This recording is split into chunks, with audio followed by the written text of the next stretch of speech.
E já estamos de volta à sua TV FAMESP, TV Unesp, programa especial falando de saúde.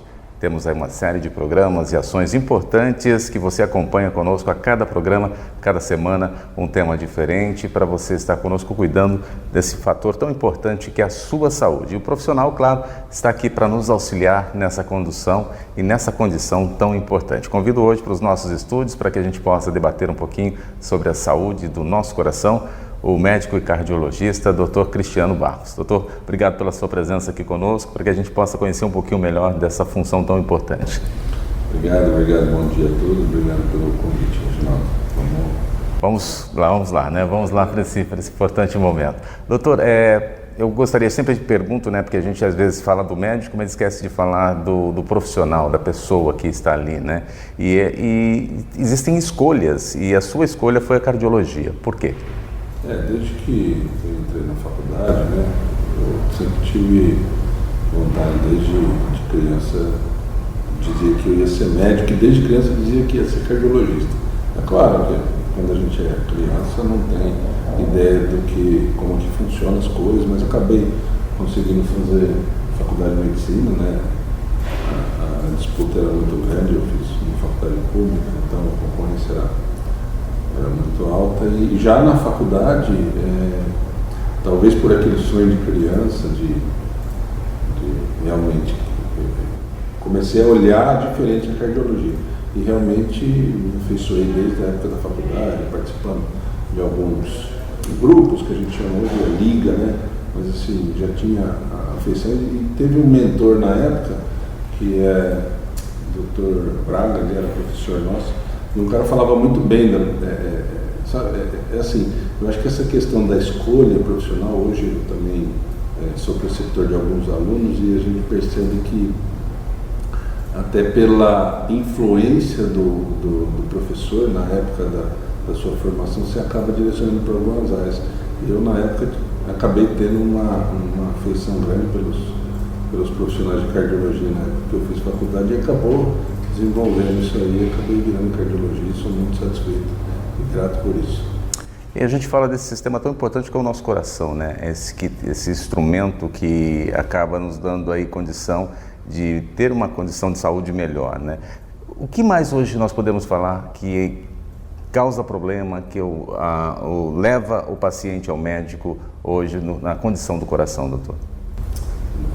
A doença cardiovascular hoje, já há algum tempo, né, é a condição que mais causa morbidade, causa doença, né? Se você for ver estatisticamente no mundo todo, apesar de a gente estar vivendo essa pandemia, tudo isso, a gente tem uma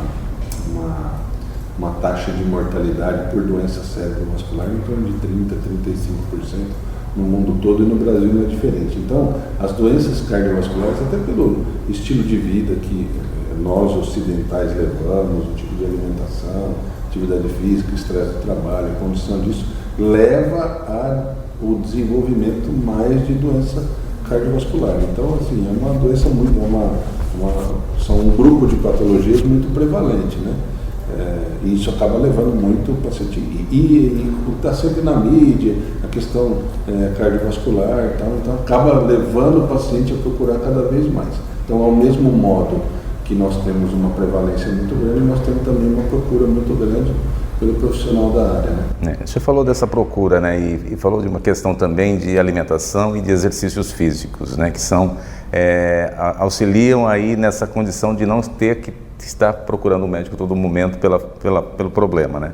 Mas quando esse paciente chega no cardiologista e que é apontado essa questão para ele e ele acaba retornando, tem algum fator que a gente poderia direcionar? Olha, ele está voltando porque não consegue ter uma dieta importante na alimentação, não consegue fazer exercício físico e retorna até que possa chegar aí ao óbito. Mudança de estilo de vida é um negócio complicado, né? A gente aprende a ser quem a gente é. Por isso mesmo que eu te perguntei, né? França, né? Então, assim, você pode ver, eu falei isso uma vez, eu só dei risada, mas em caso de paciente obeso, em caso de gordinho, até o cachorro é gordo. Não sei se...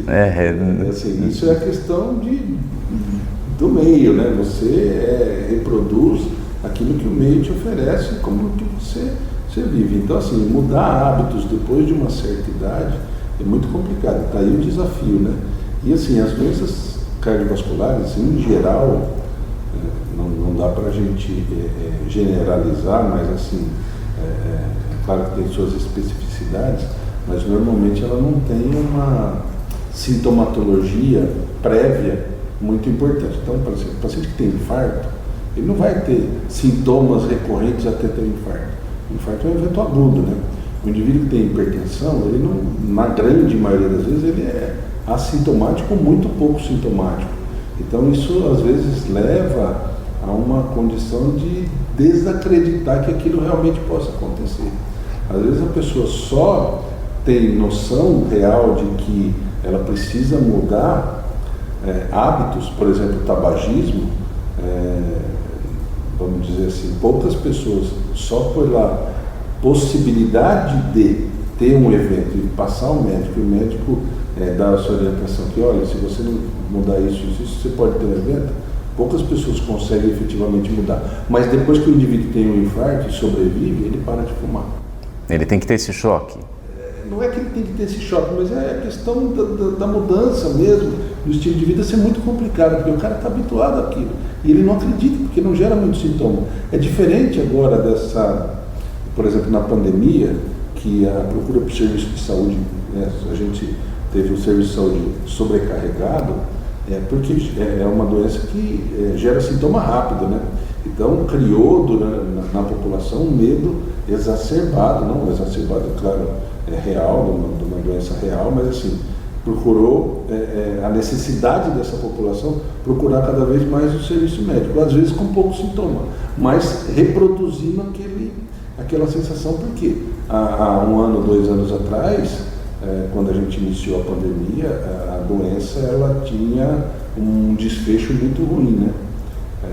E agora, com essas outras variantes aí, que parece que a gente tem um índice menor de internação, as pessoas ainda assim procuram. Então agora, nesse momento, o que sobrecarregou? O serviço de emergência, os consultórios, quer dizer, o serviço de entrada no serviço de saúde, né? A porta de entrada no serviço de saúde, porque as pessoas têm essa sintomatologia, mas a doença do coração não tem isso, né? Então a pessoa acaba não procurando muito, ou não consegue mudar muito o hábito de vida. Isso é uma dificuldade para o médico. A minha posição, a posição do cardiologista é igual vender seguro. Olha, você faz isso, porque lá na frente, sua família e tal. O cara não quer pensar quando ele vai morrer, né?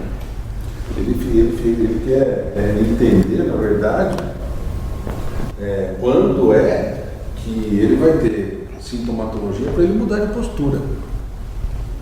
Você me falou uma questão e é uma coisa que eu sempre me posiciono quando converso com o médico, né, converso com agentes da saúde. Você colocou que na pandemia a procura foi mais frequente, as pessoas buscaram mais. Será que nós não estamos perto de termos aí uma saúde não curativa e uma preventiva? Que começou a ter um movimento nesse sentido, porque as pessoas começaram a procurar mais antes de ter aquele ataque fulminante, aquela questão já mais forte, né, dessa preocupação. Não seria uma hora de repensarmos, gestores de saúde, já repensar um pouco mais nessa questão não só curativa, mas também preventiva? Não tenha dúvida, eu acho que isso, o mundo mudou, né? Depois da pandemia o mundo mudou em vários aspectos, né? Até no entendimento do papel do profissional de saúde, né? Que durante muito tempo foi desvalorizado. Não estou falando isso de maneira do ponto de vista financeiro, né? Claro, a gente tem dificuldades aí, o serviço de saúde é muito caro, né? É caro para quem paga e caro para quem oferece. Exato. Né? O recurso, tudo é muito caro. Mas assim, é o papel, né? Em relação ao papel. Então as pessoas começam a entender que talvez eu evitar alguma coisa é muito melhor, tanto do ponto de vista de reserva de saúde para ele, até quanto do ponto de vista financeiro para o sistema de saúde. É muito mais barato a gente prevenir. Então você vê, as medidas de controle aí da pandemia, lavar as mãos, quer dizer, isolamento social, uso de máscara, o autocuidado, isso demonstra uma mudança e um entendimento de perfil da população mundial, né, em relação a esse tipo de coisa, né? A preocupação com a saúde individual, talvez no primeiro momento torne o indivíduo um pouco mais individualista, mas também como atingiu diversas famílias, a solidariedade entre as pessoas em certos momentos aumentaram. Eu acho que é uma mudança de comportamento. Eu não consigo avaliar ainda para que ponto a gente vai, né, chegar. Existe uma mudança de comportamento, sem dúvida nenhuma existe. E isso vai refletir nas outras doenças. E tomara também, né, doutor, que não fique só pelo fato de termos tido aí uma pandemia, né? Um fato que vem aí algo para ficar, né? Venha para perdurar e a gente consiga mudar um pouquinho essa estrutura pouco a pouco, né? Porque como o senhor colocou no início também, não é fácil a gente mudar os nossos hábitos, as nossas atitudes, sejam elas para alimentares ou a busca por uma saúde mais eficiente, né? Então eu acho que não fique só pelos sustos que a gente leva com as ações que aconteçam, né? Mas que a gente comece a ter aí uma ação diferenciada, né? Dia a dia, né? Eu acho que esse é o ponto que talvez a gente possa tirar de positivo de tudo isso, se é que foi uma tragédia para muita gente, mas assim, do ponto de vista de sociedade, talvez a gente tire isso de positivo e se estenda para as outras patologias que são tão importantes quanto, né? Quer dizer, a gente tem uma mortalidade, como eu disse, de 30%. É muito alta, né? É muito alta. Mata no mundo é o coração, né? Exato, é complicado ainda, né? Doutor, vamos falar um pouquinho de Covid. A gente está falando, né, dessa pandemia e eu queria que quem está em casa também entendesse um pouquinho da sua função na ação, né? Que a gente sabe o quanto foi difícil e continua sendo difícil, né? Hoje um pouco menos, né? A gente tem um arrefecimento aí dos leitos, mas tivemos aí época que não tínhamos leito, não tinha condições de cuidar desses pacientes. Como que foi? Conta um pouquinho dessa passagem sua aí, né, nesse atendimento aos pacientes que tinham suas necessidades e quais eram as ações, né, efetivas a sua como médico ali. Olha, foi uma experiência de vida bastante enriquecedora no sentido de olhar o outro, né? A gente viu muita gente sofrer, né? O hospital se adequou, né, à vocação dele, que é ser retaguarda, né? Eu trabalho aqui faz 19 anos e o hospital sempre foi retaguarda regional, né? É a vocação do hospital, é para isso que ele foi desenhado, e aí nesse momento de pandemia ele se readequou, teve uma mudança de diversos leitos para a gente tentar absorver a demanda de leito de internação, principalmente de leito de internação de doente grave, né? Então a gente chegou a ter 70 leitos de UTI aqui, todos com índice de ocupação de 100% durante alguns meses, né? Então foi um negócio surreal, né? A gente precisou de um conjunto de profissionais muito grande, então várias pessoas que trabalham com a gente, né? E outras que foram aí angariadas no mercado, né?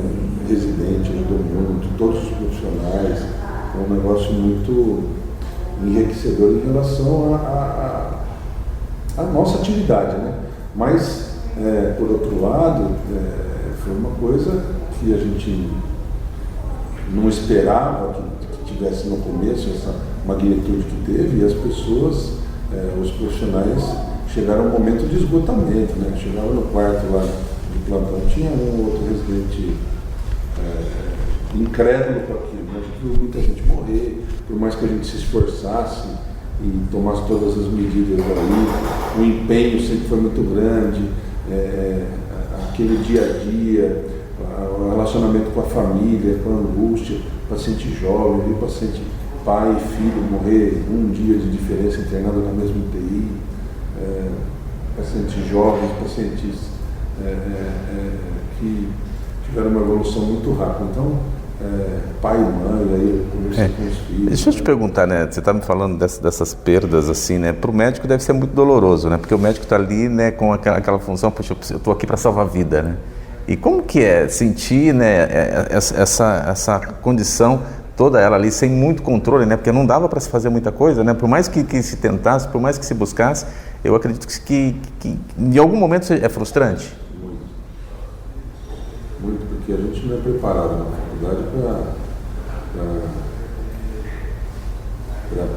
para a morte, né? Especificamente. A gente é preparado para como você disse, salvar vidas. É claro, né? Se a gente não puder curar, que pelo menos amenize a dor, né? A gente entende isso, é uma mudança progressiva aí no entendimento da medicina, da saúde, né?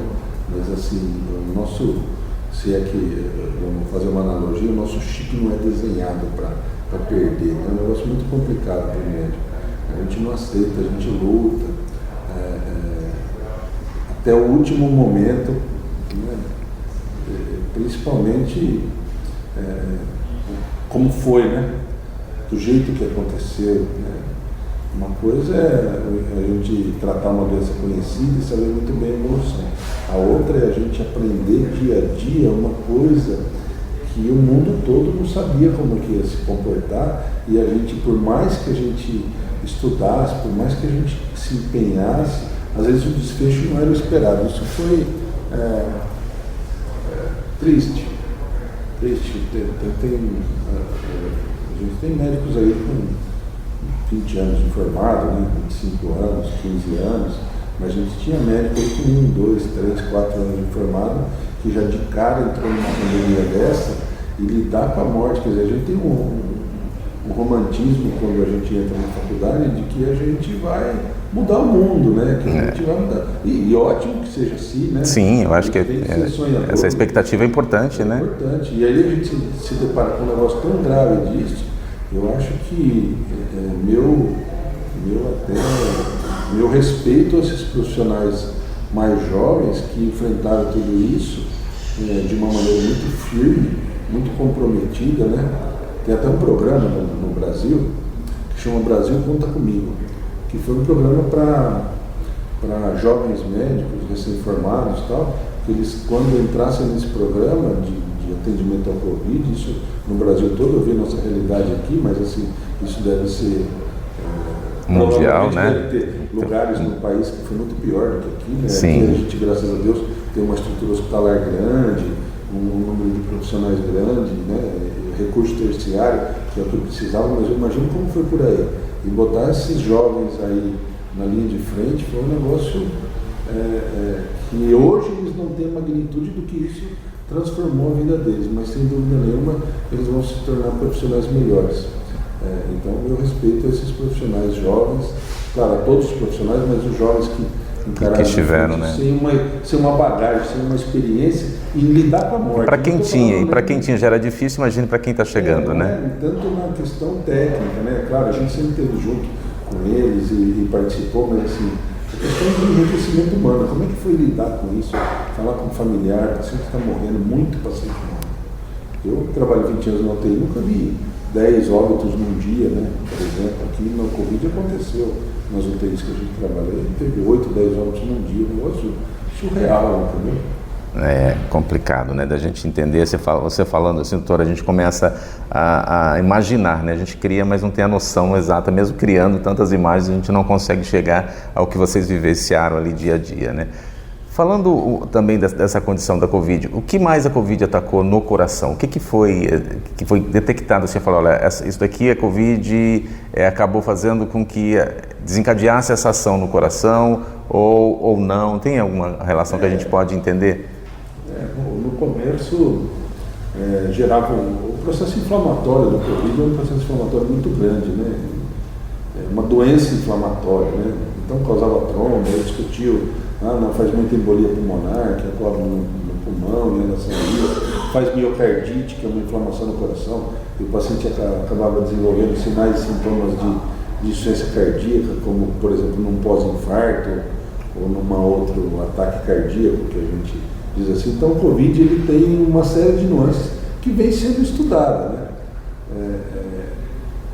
No órgão de choque inicial era o pulmão, mas ele se estendia para o rim. Então, no Covid, quando começava a ter disfunção renal, a gente sabia que o prognóstico era pior, né? O paciente vinha vindo bem, ele começa a perder a função do rim, a gente percebia que aquele doente ia ter uma evolução desfavorável, né? Apesar de naquele momento ainda estar bem. Quer dizer, então a gente começou a aprender dia a dia, né? E ele vem sendo estudado. E no coração é isso, quer dizer, como é uma atividade, uma doença inflamatória, uma doença sistêmica, ela comete vários órgãos. E o coração é um órgão importante de choque e que já levou a uma série de alterações também, que ainda não estão todas muito bem estabelecidas, mas a gente percebeu que tem uma porcentagem dos doentes que acabam desenvolvendo miocardite, e o tratamento era específico para o coração, né? Além das medidas para o Covid, um tratamento específico aí para as repercussões do coração. Que aí já era detectado naquele momento, né? Mas se eu já venho com algum problema, Covid, ele iria acelerar mais ainda, né? Sem dúvida. A morbidade dos doentes, né? Quer dizer, o fato dele carregar uma patologia prévia, isso é um fator de risco complicador. Então, o diabetes, o infarto prévio, o cara obeso, o cara já tabagista, quer dizer, o cara com muito fator de risco, sem dúvida nenhuma, esse paciente tinha uma condição diferenciada em relação à piora do quadro, né? Então, isso até hoje. Quer dizer, isso depois dessa evolução aí, com a vacinação em massa da população, melhorou um pouco o perfil. Então, a gente não tem tanta internação quanto tinha antes. Mas ainda o grupo de internação, o grupo dos pacientes que acabam sendo internados são aqueles pacientes que têm uma morbidade maior. Então, isso não mudou, né? É claro, a gente tem que ficar muito alerta. Amenizou, a doença está aí ainda, tem um índice de mortalidade alto, principalmente nos indivíduos que têm morbidade. Então, é importante a gente fazer o controle disso, né? Sim. Então, volta aquilo que a gente discutiu há minutos atrás, em relação à prevenção. Quer dizer, se eu tenho fator de risco, eu, ser filho de quem sou, não tem como mudar. Então, a carga genética que eu carrego, ok, isso vai levar para o resto da minha vida, mas eu não nasci fumando, eu não nasci obeso, eu não nasci me alimentando da forma que me alimento, né? Física. Então, são situações que são mutáveis. Então, é preciso a população entender que esse tipo de coisa complica uma série de outras, né? Então, a gente mudar a postura faz, sem dúvida nenhuma, parte do tratamento. E a responsabilidade é individual. Cabe ao médico, cabe aos profissionais de saúde orientar. Mas isso é uma coisa inerente. Quer dizer, o fato de eu prescrever uma medicação para controle da pressão é parte do tratamento. Mas o tratamento da hipertensão ele é medicamentoso e não medicamentoso. Os dois são tão importantes quanto. Se eu não assumir posturas de mudança efetiva do estilo de vida, e aí entra essa questão aí da dificuldade da pessoa mudar o estilo de vida, mas sem dúvida nenhuma, isso é muito salutar e muda a história natural das doenças. Muda a história natural das doenças. Olha, a gente vai aprendendo, né? A gente acaba esquecendo de ações tão simples, né? Como o senhor colocou aqui, né?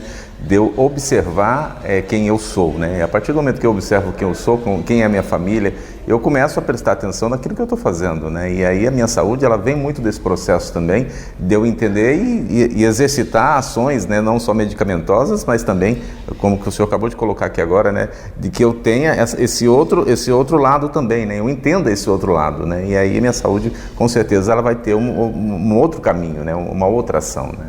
Quais são os males do indivíduo, né? O indivíduo tem uma série de males. E ele procura o médico. A primeira pergunta, ele quer realmente mudar? Né? Mudanças são difíceis, né? Difícil. Não adianta eu procurar o médico. Eu sou médico, mas não sou mágico, né? Infelizmente, a chave é individual. A pessoa tem que virar a chave e entender que ela precisa de uma mudança de postura. E isso, inúmeras vezes, é muito difícil. A gente está quase chegando ao final do nosso programa de hoje, né, e nesse bate-papo gostoso com o Dr. Cristiano aqui, entendendo um pouquinho, né, de ações que aconteceram ali na Covid, né, do processo como médico e também, claro, né, da função dele como cardiologista, né. Quais são as dicas importantes hoje, doutor, para a gente passar para a população com relação ao nosso coração, né? Com relação a ações que eu possa ter de transformação efetiva, né? O que eu posso... já falamos de exercício físico, já falamos de alimentação, mas tem alguma coisa a mais que a gente possa estar aí auxiliando essa população que nos acompanha agora? Eu acho que se fosse selecionar uma atividade ou uma postura individual para você ter qualidade de vida, eu acho que você devia pensar, o ouvinte devia pensar no seguinte: aonde é que eu quero estar daqui a 5 anos? Hoje eu estou bem, não sinto nada, mas eu tenho 50 anos, como é que eu quero chegar aos 55? Se eu não fizer nada, do ponto de vista cardiovascular, tá? Se eu não sentir nada, não fizer nada agora, provavelmente daqui a um mês vai estar tudo bem. daqui 2 meses vai estar tudo bem, mas eu não sei se daqui 5 anos vai estar tudo bem. Então, como você mesmo disse, eu acho que é o momento da gente olhar para a gente mesmo. Quem é o paciente que eu quero transformar? Sou eu. Como é que eu estou? Qual que é a real condição? As pessoas sabem que se alimentam mal, as pessoas sabem que não fazem atividade física, as pessoas sabem que têm hábitos não saudáveis, né? Tabagismo, uso excessivo de álcool, mas eu quero mudar. Eu quero realmente chegar diferente lá. E vocês podem ter certeza de uma coisa: se eu não fizer nada hoje, é igual uma poupança. Se eu não guardar hoje, daqui 5 anos eu não vou ter nada. Então é essa postura, né? O médico é parte do processo, mas o processo é seu, né? O processo de mudança é seu.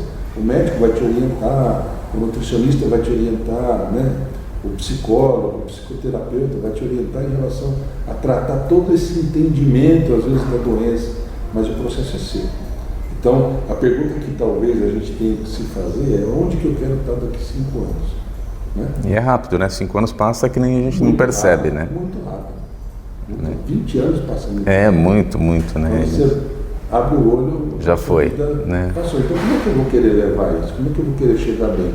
Porque às vezes você chega lá na frente e falando: puta, eu podia ter feito diferente. Vamos refazer a pergunta. Não, vamos fazer diferente. Se você fizer essa pergunta, como eu fiquei pensando aqui agora, você acabando de colocar, né? Se eu fizer de 5 em 5 anos, a minha vida vai mudar muito, né? Porque se eu falar: o que eu vou fazer daqui 5 anos? Depois, quando chegou esses 5 anos, daqui 5 anos, né? Então, eu acho que... planejamento, né? Tudo na vida é planejamento. Quer dizer, de ações profissionais, de ações de saúde, é a mesma coisa. A gente é um conjunto de situações. Se eu não fizer um planejamento financeiro daqui 5 anos, eu não vou sair do lugar. Se eu não fizer um planejamento individual em relação a profissional, eu não vou sair do lugar. Onde que eu quero estar? Mas a saúde também é tão importante quanto. Porque se eu não tiver saúde, eu não vou ter desenvolvimento profissional, financeiro. Não adianta nada, né? Não adianta nada. Né? Então, assim, eu quero estar bem daqui 5 anos, para estar com os meus, né? Os familiares e aproveitar aquilo que eu eventualmente construo. E aquilo que você vem construindo tanto tempo, né? Batalhando para depois deixar ali na frente, né? Então, assim, onde que eu quero estar daqui 5 anos? E para a gente fechando já, fala uma ação que transformou o Dr. Cristiano nesses últimos 2 anos. A transformação do médico, Dr. Cristiano, nesses últimos 2 anos com pandemia, com as inovações, as coisas que aconteceram. Olha, o que me transformou nesses 2 anos, na pandemia, foi tentar se colocar no lugar do outro, né? E eu falava isso muito para a equipe, né? Chegava um doente jovem lá e eu falava: independente do que aconteça, esse cara... E quem me assistiu sabe que isso é muito verdadeiro. Eu falava: esse indivíduo não pode morrer. Vocês estão entendendo? Meio que para estimular a equipe e que o empenho é máximo aqui, porque a gente viu tanta coisa e assim, era impossível a gente aceitar, né, como a gente discutiu anteriormente, que isso fosse acontecer, porque era uma coisa muito próxima da gente, né? Eu não sabia se amanhã eu ia estar doente, se algum da equipe ali ia estar doente, se algum familiar meu ia estar doente. Eu não escolhia. Ela não escolhe, né? Acontece. Não tem fronteira. A gente estava ali, por mais que a gente se protegesse, a gente estava muito exposto. E a gente se colocar no lugar do outro, vida-chave, faz um profissional de saúde ter um pouco mais de compaixão. Não que isso não fosse natural, né? Quem trabalha com pessoas já é um indivíduo que tem um pouco mais de compaixão, mas o negócio foi tão intenso... Talvez tenha um alerta diferente, né? O negócio foi tão intenso que a gente se colocou muito no lugar do outro, né? Então, assim, talvez a transformação maior foi nesse sentido, de tentar olhar o outro, né? Apesar da sobrecarga de trabalho, apesar da sobrecarga diária de atividades, é tentar olhar o outro, né? Como que era todo o anseio, o medo, tentar, apesar de cansado, estafado pelo trabalho, tanto o estresse psicológico, mas o estresse físico, porque era a quantidade de doentes muito grande, tentar parar um minuto e olhar para o familiar e falar: olha, explicar com paciência todas as nuances, tentar se colocar no lugar do outro. E isso resume numa palavra que é empatia, né? Exatamente, que não ficou tão evidente nesses últimos anos, né? Perfeito, que bom. Aí, olha, encontramos aqui mais uma vez o Dr. Cristiano falando com você, levando aí um pouquinho da sua experiência, da sua ação aqui no Hospital Estadual de Bauru e nos hospitais do qual ele atua também. É importante nós conhecermos. Doutor, obrigado pela sua participação conosco. É sempre importante a gente ver também o lado humano, ver o lado profissional, mas o lado humano também é sempre importante a gente saber que existe o ser humano atrás daquele jaleco, ou atrás de um balcão, ou atrás ali de um consultório. Né? Obrigado pelo convite. À disposição aí de vocês sempre que a gente puder falar de temas tão importantes que é a saúde, que é transmitir um pouco. Acho que também isso é inerente ao profissional, né? Quer dizer, tentar transmitir a sociedade de uma maneira mais capilar, né? Leve, né? Leve, tentar chegar na sociedade o que foi tudo isso e para a gente poder mudar e pensar onde a gente vai estar daqui 5 anos, né? Eu quero estar bem. Eu também. Obrigado. Obrigado. E obrigado a você que nos acompanha aqui na sua TV FAMESP, TV Unesp, mais um programa especial para você. Até o nosso próximo programa. Tchau, tchau.